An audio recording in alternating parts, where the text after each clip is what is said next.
누가복음 1장 5절서부터 11절 말씀을 통하여서 준비된 자들이라는 제목으로 말씀을 생각해 보도록 하겠습니다. 우리가 성경 말씀을 보면은 제가 예전에도 여러 번 말씀드렸었지만 실패했던 사람들이 참 많이 나온다라고 이야기를 했어요. 실패했던 사람들. 구약에 보면은 하나님 말씀에 순종치 못하여서 벌을 받았던 사람들이 정말 많이 나옵니다. 어느 누구도 정말 잘해왔다고 끝까지 잘 되었던 사람들은 정말 많지 않습니다. 근데 하나님께서는 신약의 말씀을 통하여서 잘하는 사람들을 많이 보여주고 잘하는 사람. 여러분들 알다시피 80년대, 90년대에는 1980년대, 90년대 그리고 2000년까지도 한국 기독교의 대학생들의 붐이 일어났던 정말 중요한 시기였습니다. 많은 대학생들이 예수 그리스도를 구주로 영접하며 하나님 앞에 돌아오는 귀한 역사가 정말 이 꽃다운 나이의 대학생들에게 많이 일어났었습니다. 그런데 그렇게 일어날 수 있었던 이유는 무엇일까요? 그렇게 일어날 수 있었던 이유는 생각했을 때 대학생들에게 좋은 강사님들이 비전을 심어주었기 때문에. 누구 안에서의 비전? 하나님 안에서의 비전을 심겨주었기 때문에. 하나님께서는요, 여러분들을 통하여서 하나님의 세상을 열어가기를 원하십니다. 그래서 그것을 위하여서 여러분들을 각각 한 명 명에게 달란트를 허락하여 주셨습니다. 그래서 그 달란트를 하나님 안에서 발견하고 하나님 안에서 그것을 커다랗게 더 열심히 발전을 시켜서 하나님의 일에 사용돼야 된다라고 하는 것이 바로 80년대, 90년대, 2000년대에 부흥 강사들이 했던 유명한 이야기죠. 그래서 여러분들 아시다시피 다윗이 하나님 앞에 사용받게 되기 위해서 어떻게 준비가 되었을까요? 어떻게? 왕으로서 준비가 되었다는 거예요. 왕으로서. 하나님께서 이 다윗을 왕으로서 준비시켜 주시고 또한 나라를 그래서 부강하게 만드셨다는 것에 초점이 있을 것입니다. 그런데 이제는 80년대, 90년대, 2000년대가 지나서 지금은 2024년입니다. 2024년에는 어떻게 설교 말씀들이 바뀌고 있을까요? 정말로 예수 그리스도 안에서 비전을 가지고 5대양 6대주를 자신의 마당 삼아서 다니는 많은 설교자들 그리고 사업가들, 그리스도 안에서 사업가들 많이 배출이 되었을까요? 많이 배출이 되었을까? 있긴 있죠. 없는 건 아닙니다. 있긴 있는데 정말 그들이 하나님 안에서 올바르게 섰냐라고 우리가 자문해봐야 될 것이라는, 정말 올바르게 잘 섰냐. 교회를 다니면서 교회에서 얻는 많은 인맥을 통하여서 잘 될 수는 있었습니다. 잘 될 수는 있었습니다. 그런데 잘 되었다면 그 잘 된 것이 지금에 와서도 교회의 부강함과 또한 하나님의 영광을 위해서 사용되어야 될진데 지금은 그렇지만은 않다. 그렇다면 우리가 거기서 놓친 것은 무엇일까? 한번 생각해 봐야 된다는 거죠. 거기서 놓친 것은 무엇일까? 2024년에는 우리가 이 설교 말씀을 통해서 좀 더 생각해 봤으면 좋겠는데 하나님 앞에 준비되는 사람은 어떠한 사람일까를 생각해 봤으면 좋겠어요. 하나님 앞에 준비된 여러분들, 하나님 앞에 준비된 사람은 우리 이번에 허니가 콜롬비아 대학을 갔죠. 콜롬비아 대학을 갔더니 저는 정말 믿기지가 않았어요. 제가 갔다는 것에 콜롬비아 대학에 갔다는 것이 믿기지 않는 것이 아니라 그 학교가 그렇게 비싼지 믿기지가 않았어요. 그렇게 비싼지. 그래갖고, '저는 한 많아봐야 2천만 원 정도 이렇게 생각했죠. 한 학기에 아무리 비싸봐야 2천만 원 정도겠지라고 생각했는데 와, 그걸 그 학교는 다니는데 학기당 억 단위가 들어가더라고요. 야, 정말 야, 이런 학교가 그렇다면 하버드는 어떨까 이런 생각이 들더라고요. 야, 그런 상황이면 하버드는 어떨까? 비슷하거나 더 비싸거나 하겠죠. 하여튼 그런 상황에도 많은 크리스찬들을 그 학교로 보내기 위해서 정말 많은 부모들이 정말 그야말로 치맛바람을 날리며 그렇게 열심히 그런다고 해도 다 들어가지도 못하거니와 정말 많은 사람들이 거기다 보내려고 콜롬비아를 들어가던 아니면 하버드를 들어가던 아니면 서원대를 들어가던 하나님 앞에는 다 똑같다라는 것을 생각해 봐야 된다는 거예요. 하나님 앞에는 다 똑같아요. 하버드를 갔던 콜롬비아를 갔던 텍사스 주립대학을 갔던 아니면 원대를 갔던 충청대를 갔던 성주대를 갔던 아니면 그야말로 중학교를 안 나왔던 중학교를 안 나왔던 초등학교를 나오지 않았던 하나님 앞에 다 같다. 왜일까요? 그것을 한번 생각해 봤습니다. 왜 똑같을까? 왜 하나님 앞에는 별 의미가 없다. 그것이 그렇게 중요한 것은 아니다. 야, 우리 침신대 여러분들, 침신대에서 가장 유명한 교수님이 백우원 교수님이라는 분이 있어요. 우리 백우원 교수님에 대해서 생각하면 가장 첫 번째로 생각나는 하버드죠. 우리 침신대에 하버드를 졸업한 교수님이 있다? 와, 대박이다. 대단하다 하면서 그 교수님께 강의를 한 번이라도 더 듣고 싶어 하는 아이들이 많았습니다. 그런데 그 교수님은 사실은 그 교수님을 처음 만났을 때는 만나기 전까지는 이 사람은 하버드 대를 나왔대 이걸로 이 사람을 만나고 싶어 합니다. 그렇지만 이 백우원 교수님에게 수업을 들어보고 이 사람을 만났던 사람들은 백우원 교수님의 하버드는 더 이상 눈에 들어오지 무엇이 들어오느냐? 이 사람의 백우원 교수님은 저는 정말 존경하는 교수님인데 제가 이분한테 학문적으로 엄청나게 배웠다라고 생각하지는 않습니다. 대단한 걸 배웠다라고 생각하지 않습니다. 이분의 배운 사람의 성품 정말 대단한 교수님. 오늘 말씀 한번 보도록 하죠. 누가복음 1장 말씀을 통하여서 우리가 눈여겨봐야 될 사람들이 나옵니다. 사가랴와 엘리사벳이라는 사람이 나옵니다. 그래서 5절 말씀에 보니까 유대왕 헤롯 때에 아비야 반열에 제사장 한 사람이 있었으니 이름은 사가랴요 그의 아내는 아론의 자손이니 이름은 엘리사벳이라 라고 했습니다. 여러분들에게 말씀드렸다시피 누가복음은 누가가 겪은 일을 썼다고 했습니까? 아니죠. 누가가 겪은 일을 가지고 쓴 것이 아니라 누가가 예수님을 쫓아다니는 많은 제자들 중에서 그 사람들의 증언을 듣고선 그것을 가지고 누가복음을 썼습니다. 왜냐하면 누가는 예수님을 가까이서 뵌 적이 없기 때문에 그렇기 때문에 들은 이야기들을 가지고 집대성화해서 썼습니다. 그런데 그 예수님을 쫓아다니던 사람들 중에서 이 사람 바로 사가랴와 엘리사벳이라는 사람이 있었던 것이죠.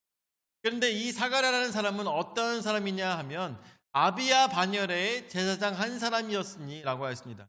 아비야 반열이라는 것은 아무리 이 레위지파 사람들이라 할지라도 어느 누구나 계속 자기가 맡아가지고 하나님께 제사를 드릴 수는 없었어요. 왜냐하면 너무나도 많은 사람들이 하나님 앞에 하나님의 일들을 하고 있기 때문에. 그렇기 때문에 그 사람들 중에서 하루를 24반열로 해서 그 중에 있는 사람들을 계속 나눠서 일을 시켰었습니다. 뿐만 아니라 나누는 사람들 중에서도 제비를 뽑아서 그 사람들에게 하나님 앞에 이 분양을 할 수 있도록 허락하였던 것입니다. 근데 그들 중에서 아비야 반열은 24반열 중에서 8번째 반열에 속하는 사람이었어요. 그래서 아비야 반열에 제사장 한 사람이 있었으니 이름은 사가랴라고 했습니다. 사가랴라는 이름은 마치 이 대한민국의 김철수 같은 이름. 김철수 이름이 너무나도 흔한 이름입니다. 사가랴라는 이름 너무나도 흔한 이름이었습니다. 또한 뿐만 아니라 그의 아내는 아론의 자손이니 이름은 엘리사벳이라고 하였습니다. 제사장은 반드시 이방 여인과 결혼할 수 없는 율법이 있습니다. 그런데 꼭 그렇지 않다 할지라도 이 사가랴는 누구와 결혼하였습니까? 아론의 자손과 하였던, 결국 레위 지파 중에서도 가장 그야말로 성골인 아론 지파 사람과 결혼하였던 것입니다. 이 5절 말씀을 보았을 때 여러분들 어떤 느낌이 드십니까? 이 사람 사가랴와 엘리사벳은 결코 특별한 사람들이 아니었어요. 결코 대단한 사람들이 아니었어요. 결코 남들보다 더 뛰어난 것은 없었습니다. 그런데 뛰어난 것이 있었습니다. 우리의 시점으로 봐서는, 사람들의 시점으로 봐서는 뛰어난 것이 없었는데 하나님의 시점으로 봤을 때는 이 사람들이 뛰어난 것이 있었어요. 뭘까요? 하나님의 시점으로 이 사람들에게 뛰어난 것, 정말 평범하게 김철수 같은 이름을, 엘리사벳 같은 이름을 갖고 있고, 또한 정말 인생에 정말 재미없게도 아내를 만나도 아론의 자손을 만났네? 엄청 미모가 뛰어나고 이런 것도 아닐 텐데 하고 제사장으로서 제사장의 아내를, 또한 제사장의 딸을 이렇게 만나가지고 결혼한 이 사람, 어떠한 특별함이 있다고요? 하나님 안에서 하는 자의 자라는 것입니다. 결코 남들과 다른 삶을 살지 않으며 나는 개성이 뚜렷한 사람이야 라는 삶을 살지 아니하며 오로지 하나님 말씀에 순종하며 하나님 말씀에서 어긋나지 않은 인생을 살기 위해서 어떻게 노력하는 사람들이라는 것이 오늘 말씀 속에서 나타나고 있습니다. 사가랴와 엘리사벳, 이 사람들을 오늘 주목해 봐야 되는 것이죠.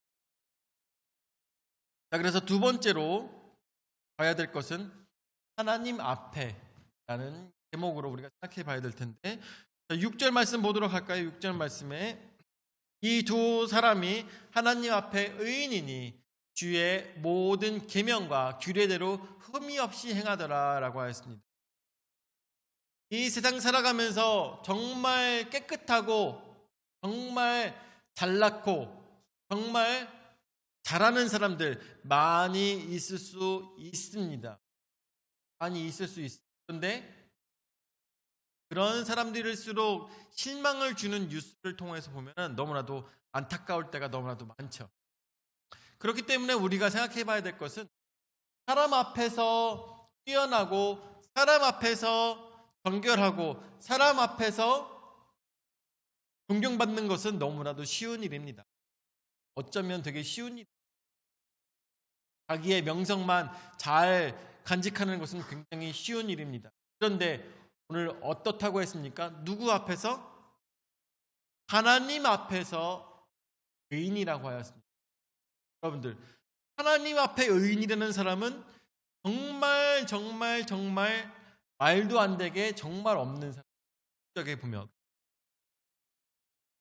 하나님 앞에 의인인 사람, 주의 모든 계명과 규례대로 흠이 없이 어떻게 행하였다고 하고 있습니다. 주의 말씀대로 살기 위해 노력하며 행하였다고 하고 있으며 하나님께서는 그들을 보시기에 이 사람들은 의인이라고 하나님께서 말씀하고 계시는 것입니다. 1절 말씀에 엘리사벳이 잉태하지 못함으로 그들에게 자식이 없고 두 사람의 나이가 많더라라고 하였습니다. 하나님 앞에 의인으로 살아가는 이 두 사람, 너무나도 안타깝게도 뭐가 없었습니까? 하나님께서 주신 선물, 잉태를 하지 못하는 상황에 처해 있었던 거예요. 사람들이 봤을 때 저 둘은 정말 열심히 하나님의 일을 최선을 다하며 살아가고 있습니다.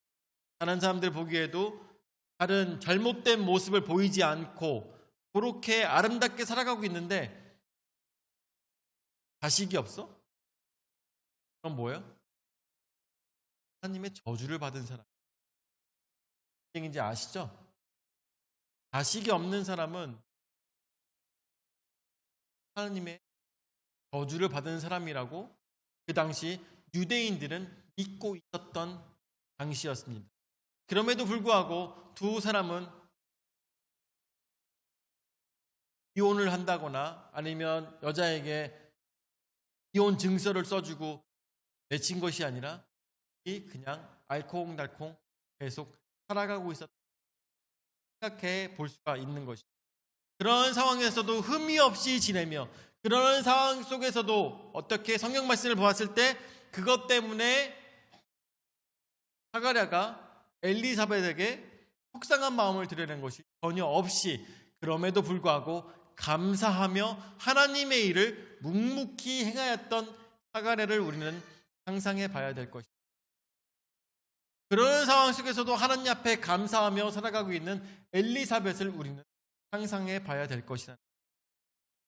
지금 나는 당장 하나님의 저주를 받았구나. 지금 당장 나는 너무나도 부끄러운 인생을 살고 있구나라고 인간의 가치관으로 생각하고 있었을 때 하나님의 가치관에는 그는 의인이었다는 것.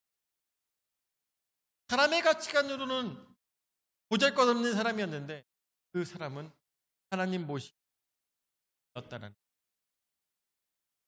우리는 제 인생 속에서 살아가면서 저 사람은 정말 너무나도 불쌍한 사람이야, 없는 사람이야, 너무나도 하나님의 복을 전혀 누리지 못한 사람이야 라고 생각하고 있을 때도 그 겸손함을 통하여서 하나님께서는 그에게 의인이라고 말씀하시는 사람이 있을 수도 있다는 것을 상상해 볼 수가 있는 거예요. 여러분들, 제가 그런 이야기를 우리 사모님과 같이 한 적이 있었는데 이 종민이에게 너무나도 큰 소양이 있어요. 종민이에게 너무나도 큰 소양이 있어요. 종민이는 왼쪽과 오른쪽을 보지 아니하고 라고 사모님과 이건 너무나도 중요한 소양이에요.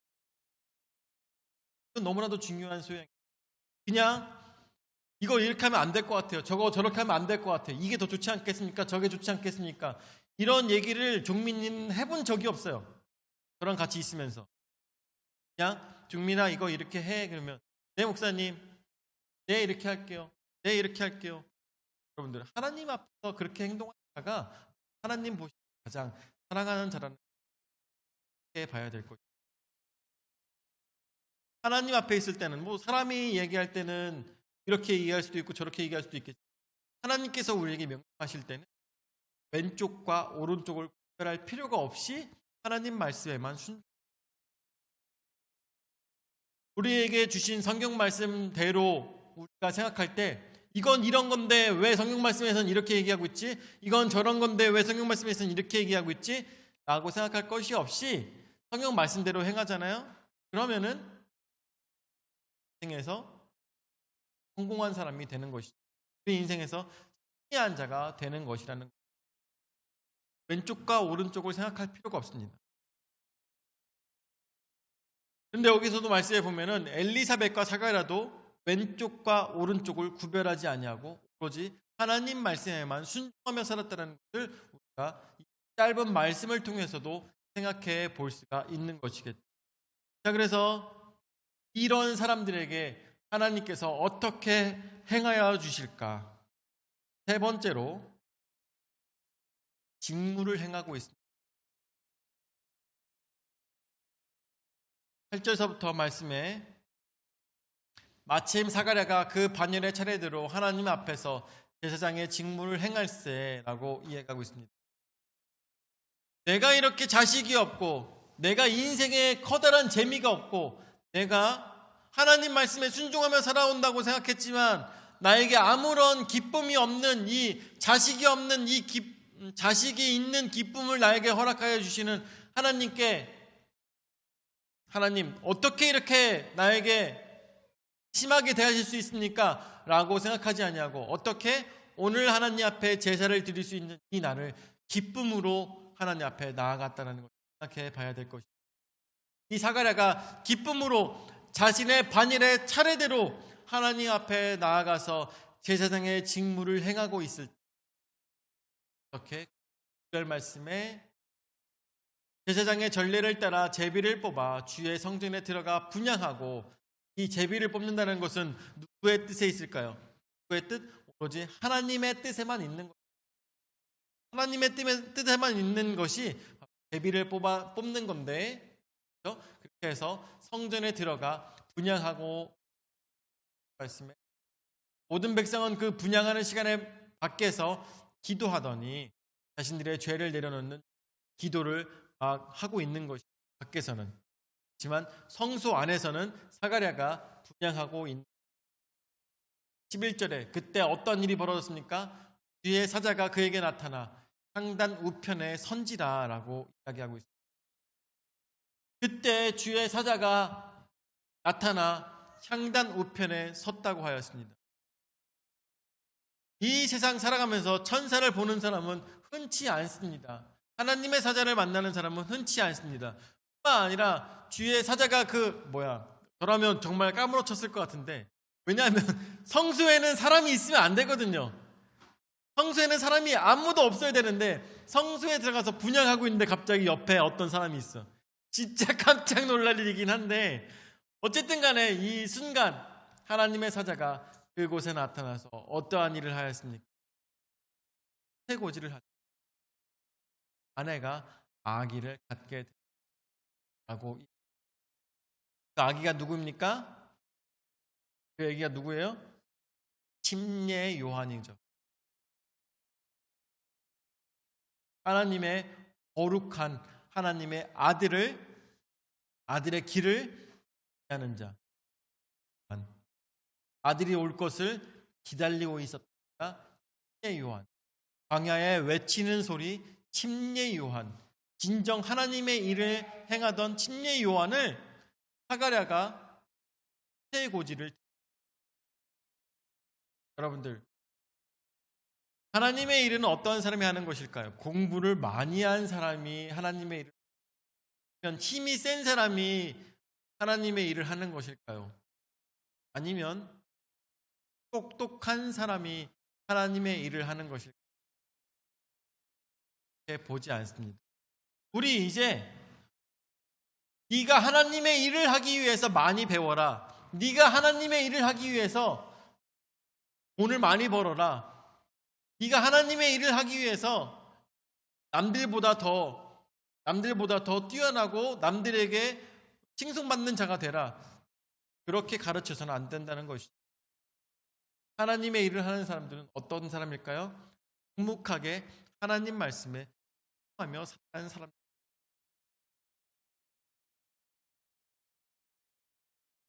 진정 하나님께서 사용하시는 분, 여러분들 다들 기억하시다시피 사사기에 나왔던 300명의 용사, 기드온의 모습은 어떤 사람이었습니까? 하나님께서 사용하셨던 300명의 용사를 통하여서 이스라엘을 구원하였던 그 기드온은 어떤 사람의 모습이었습니까? 미디안 병사들이 무서워서 땅속에 숨어서 그곳에서 를 찢던 사람이었다는 것을 우리가 생각했을 때, 그런 전쟁의 전자도 모르고 칼도 휘를 두를 줄 모르는 그런 사람을 하나님께서는 사용하여 주셔서 이스라엘을 구원하셨다는 것을 생각해 볼 수가 있습니다. 그 사람은 철저하게 내세울 것이 없는 사람이었습니다. 겁쟁이였어요. 위대한 병사와 싸울 수 있는 어떤 내가 싸우고자 하는 미움조차도 갖지 못한 사람이었습니다. 내가 하나님 안에서 큰 일을 행하겠다라고 생각하던 그런 사람도 아니었어요. 그런데 그런 사람을 들어서 하나님께서는 나라를 구원하신 것입니다. 그런데 하나 생각해야 돼요. 구약에 나왔던 많은 나라를 구한 사람들, 그 사람들은 어떻게 준비가 되었을까요? 어떻게 준비가 되었나? 그것은 바로 하나님 안에서 믿음으로 살아갔던 사람들이라는 것을 봐야 될 거예요. 다윗이